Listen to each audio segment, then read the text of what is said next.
My name is Kelsey. Were we as a country wrong in referring to a higher power in the Pledge of Allegiance, our currency, and our national monuments in Washington, D.C.?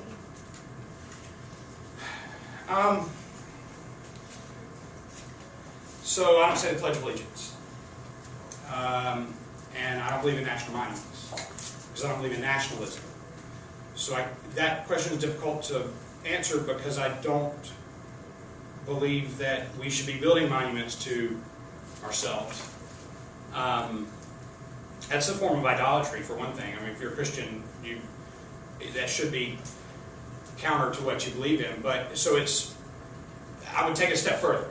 My answer would not. I wouldn't be questioning whether or not we should have references to Christianity as much as questioning whether or not we should have the pledge and the monuments to begin with. A lot of these devices are meant to indoctrinate people into blind obedience to a centralized state authority. And I'm a rabid individualist. So I don't, my allegiance is to God, family, and God and family, community, county, state, then maybe federal.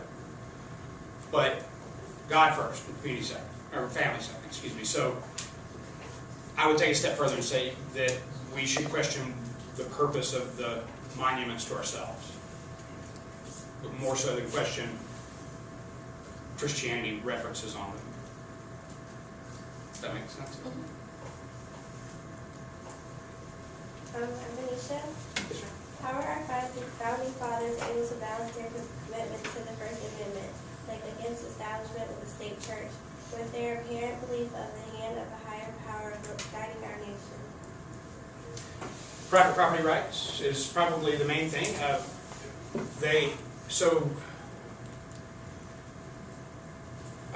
have a hard time not opening up cans of worms, but basically what it comes down to is they recognize the right to private property, the right to individual choice.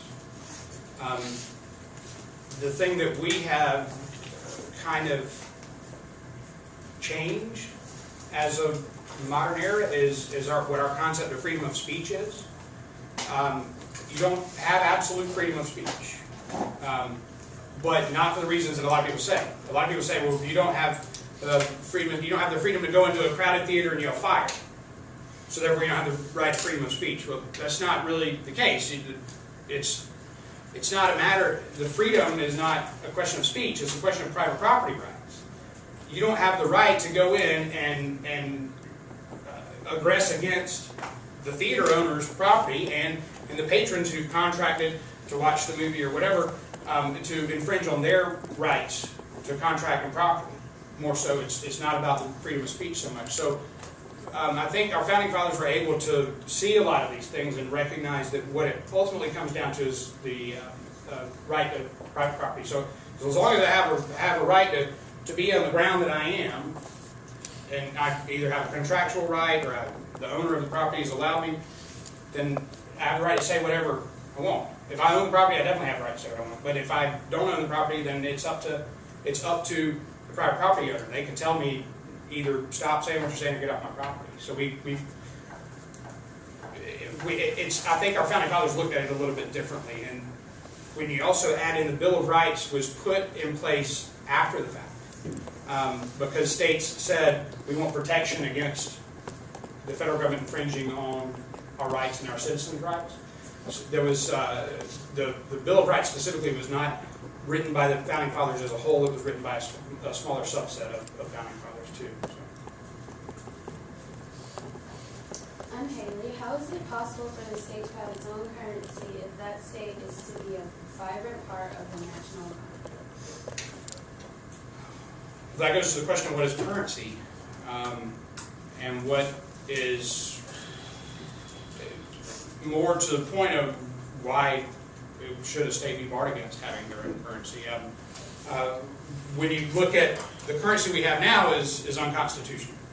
It's not based on anything. It's what's called fiat currency, which means that it has nothing backing it. There's nothing of value backing it. It's full faith and credit of the populace.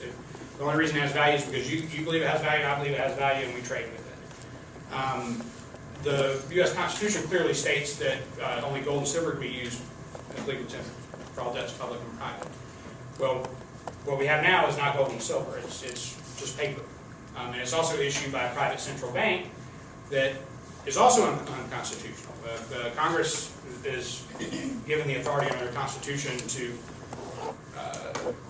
coin money and set the value thereof. So I'm guessing you're probably kind of referring to sound money concept, and what the sound money concept proposes to do is to actually follow the Constitution for a change. So it's not so much of a state having its own independent currency as it is states saying, well, we just want to follow the Constitution. Because one of the most egregious things you can do is have fiat currency that they can just print as much as they want. Right now when you see the price of oil and the price of gold and silver and food and everything going up, the prices of those things aren't going up. The value of the dollar is going down. So it's a form of indirect taxation. When they print more money, the more money you have in circulation, the less buying power each individual dollar has. So without them ever sending you a tax bill, they're taking money out of your pocket without touching it by printing more money. So the sound money concept is about getting back to real money so that it can't be manipulated so easily, and you have these boom and bust cycles. My name's Lexi, and wouldn't it be better to reestablish the gold standard for our whole nation rather than for just one state?